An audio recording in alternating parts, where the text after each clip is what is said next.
The latest now in a toxic spill in Tennessee that environmentalists say is 30 times larger than the 1989 Exxon Valdez disaster.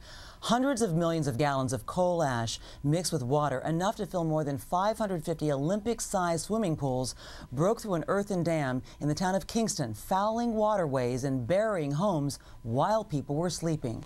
NBC's Tom Costello reports. Only by air does the full scale of this disaster come into focus. A massive spill of toxic coal sludge and heavy metals spread over hundreds of acres in eastern Tennessee, damaging or destroying a dozen homes, some swallowed up by 6 feet of sludge, and contaminating the Emory River, a tributary of the Tennessee River which provides water for millions. Bill Wright lives on the river. It's a disaster. It's an absolute disaster. You know, to fill this river up, to fill the Emory River up, is a disaster. It happened early Monday when an earthen dam broke at a coal plant run by the Tennessee Valley Authority. That sent 1.8 million cubic yards of sludge sliding into the river and nearby forest.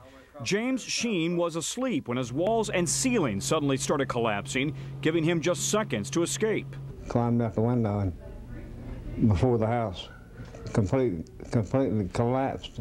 Environmental crews are testing contamination levels in the water and urging residents to boil their water, while downstream dead fish are washing ashore. Jody Miles doesn't expect to be fishing here for a long time. They're dying. I mean, they can't breathe in that.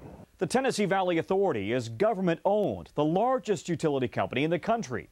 Now the CEO is promising to relocate the families who've lost their homes. The thing I'm most grateful for is that no one was seriously injured out of this. We have obviously impacted a lot of property, and for that I'm very much filled with regret. Environmentalists are outraged.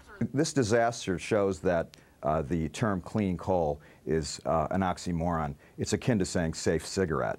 Clean coal doesn't exist. The fear that the Emory River may never be the same. Tom Costello, NBC News, Washington. When we come back, an oxymoron. It's akin to saying safe cigarette.